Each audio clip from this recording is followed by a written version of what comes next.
Hola a todos, volvemos al curso de JavaFX 8 y hoy vamos a ver un ejemplo de propiedades en el que se repase todo o casi todo lo visto hasta ahora. Mi nombre es Sergio Lacal y estáis en territorio Java. El ejemplo tratará de una simple clase llamada alumno. Hacemos una pausa para comentar que muchas veces presentaré el problema o la aplicación mediante un diagrama de clases y posteriormente mostraré el código y lo explicaré con mayor detenimiento, como no. No explicaré la teoría de UML, pero sí comentaré los detalles más relevantes, digámoslo así. Así que continuando con nuestro ejemplo, decíamos que se trataba de una clase llamada alumno. Y como alumno que es, tendremos tres atributos para definirlo, que serán nombre, edad y DNI. Podían haber sido otros, pero quiero utilizar estos para que veáis las diferencias entre las diferentes formas de implementación de propiedades existentes. Hablamos de propiedades simples, que son las que hemos visto durante el capítulo. Las colecciones de propiedades las veremos más adelante.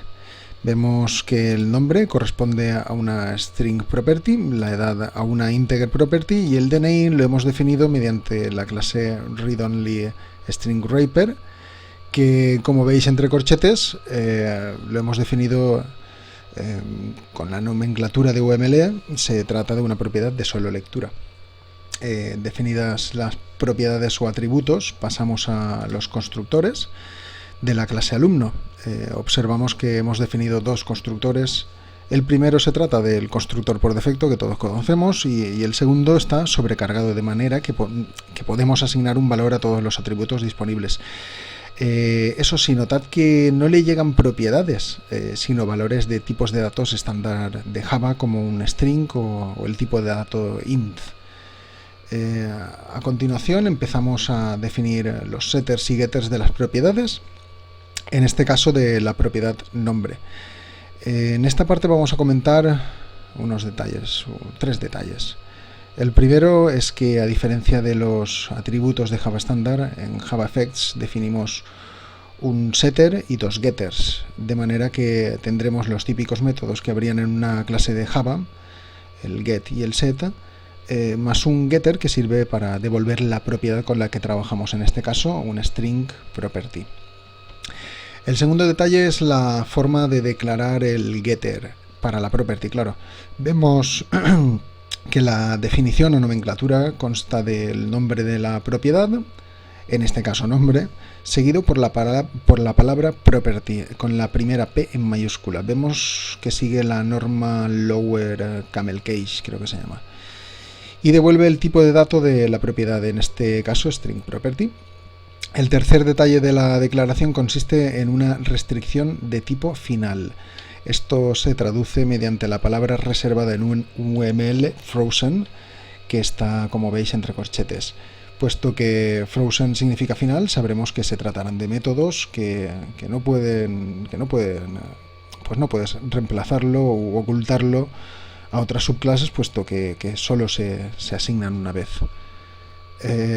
Pasamos ahora a ver los getter y los setters de la propiedad edad, de tipo integer property, y vemos que su declaración es análoga a la propiedad nombre, solo cambia el nombre de la propiedad, en este caso edad, y el tipo de propiedad con el que se trabaja, en este caso integer property.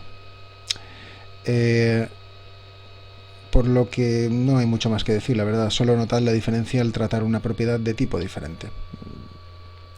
Y ahora sí, ahora pasamos al atributo DNI, que está definido como una propiedad de solo lectura.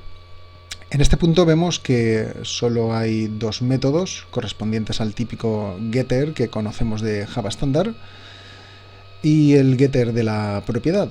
La diferencia con respecto a las propiedades anteriores reside en el tipo de retorno que utiliza el método getter de la propiedad, que es del tipo readOnlyStringProperty, el cual, como dijimos en vídeos anteriores, era la instancia que devolvía el método getReadOnlyProperty de la clase readOnlyStringWrapper y bueno, envolvía la propiedad de solo lectura sincronizada. Recordad que la clase readOnlyStringWrapper, el tipo de dato DNI, crea dos propiedades que se sincronizan, una de solo lectura, que se utiliza para usuarios externos, como bien hemos dicho, y otra propiedad de lectura-escritura, que es la que se debe utilizar solo internamente. Notad que si queremos crear un setter para la propiedad de solo lectura, este debe ser privado. Aunque no se suele utilizar, también puede ser protegido por defecto. Eso sí, nunca público. De no ser así, la propiedad quedaría expuesta a cualquier cambio desde cualquier clase que utilizara alumno. Con lo que recordad, si queremos un setter para nuestra propiedad de solo lectura, nunca deberemos declararlo de forma pública. Ahora sí, crearemos también una clase llamada AlumnoTest que implemente la clase alumno y así poder utilizarla y ver cómo funcionan las propiedades de JavaFX. La clase AlumnoTest será la que tenga el método main y otro método llamado imprimir-detalles, al que le llegará un argumento de tipo read-only-property. Básicamente read-only-property es una interfaz de nivel superior a la interfaz property, por lo que aceptará cualquier objeto definido mediante alguna de sus implementaciones. Vemos que el método imprimir detalles se trata de un método estático, al igual que el método main, ya que en lenguaje UML estar subrayado significa que es estático. Como he dicho, explicaré los detalles de UML, pero no toda la teoría, sino el curso creo que podría desviarse demasiado de su cometido. Visto el diagrama de clases, vamos a presentar el código de la clase alumno y bueno, como veis, no utilizo una clase que herede de application, con lo que no sobreescribiré el método start, ya que creo que supone añadir cierta dificultad sin ningún provecho, la verdad. Además, se permite trabajar con las propiedades de JavaFX en cualquier aplicación Java estándar. Esto que acabo de decir es importante, ya que nos están diciendo que podemos utilizar las propiedades de JavaFX cuando nos interese hacerlo en una aplicación Java con effects y sin effects. Dicho esto, pasamos a ver el código interno de la clase y bueno, inicialmente se definen las tres propiedades que habíamos dicho en el diagrama: nombre, edad y DNI. Vemos que las tres propiedades se crean a partir del constructor, que recibe tres argumentos: la referencia al bin, el nombre y la propiedad o el valor inicial asignado a la propiedad. A continuación se definen los constructores de la clase alumno: el primero, el constructor por defecto, y el segundo, el constructor que recibe tres argumentos. Fijaos que, como he dicho, recibe valores de tipos de datos convencionales de Java estándar como string o int, pero a la hora de asignarle el valor a nuestra propiedad no se asigna directamente como solemos ver, ya que no es una variable de Java estándar, sino que se utiliza el método set de la propiedad. Recordemos que utilizábamos set y get para una propiedad cuando queríamos trabajar con tipos primitivos y set value y get value cuando queríamos trabajar con datos de tipo envoltorio. Los métodos getter y setter se definen, como podéis ver, haciendo uso otra vez de los métodos get y set de la propiedad. En cambio, el getter de la propiedad sí que devolverá una instancia de la propiedad en sí, con lo que podemos ver que en este caso devuelve una instancia de string property. Y como no utiliza los métodos get y set de la propiedad para asignarle o retornar el valor. Vemos que en la propiedad edad, esta de aquí, la integer property, se repite el patrón y bueno, solo cambiará el tipo de dato que envuelve la propiedad y el nombre de la variable. Así pues, vemos que para el nombre era de tipo string property y ahora para edad será de tipo integer property. Pero como hemos dicho, el patrón se repite para este tipo de propiedades. Las object properties, que son más complejas, las veremos más adelante con algunos ejemplos, aunque creo que no tendréis problema en entenderla. Y bueno, y ahora sí, pasamos a ver la propiedad de solo lectura DNI y su método getter y el getter de la propiedad. Vemos que se asemejan mucho con los getters de las otras propiedades, con la única diferencia en el getter de la propiedad, de abajo, en el que, como habíamos dicho, el tipo de retorno será read-only string property, el cual se obtiene con el método, recordad, getReadOnlyProperty. Y bueno, como habíamos dicho antes, si queremos crear un setter de la propiedad de solo lectura, podemos hacerlo, aunque la mayoría de veces, por no decir todas, si solo utilizáis la variable wrapper dentro de los métodos de la misma clase, es un poco inútil, puesto que ya tienes acceso a la variable aún siendo privada. Pero podemos crear el setter, eso sí, nunca se tiene que declarar como público. Podéis ver en el código que bueno, que aquí lo hemos declarado privado, pero recordad, nunca público. Así nos aseguraremos de no dejar expuesto el atributo de solo lectura de nuestra clase a otras clases que la utilicen. Pasamos a ver la clase alumnoTest, que contendrá el método main y creará una instancia de la clase alumno para utilizarla, como podéis ver, con nombre Sergio, edad 37 y el DNI 1234C.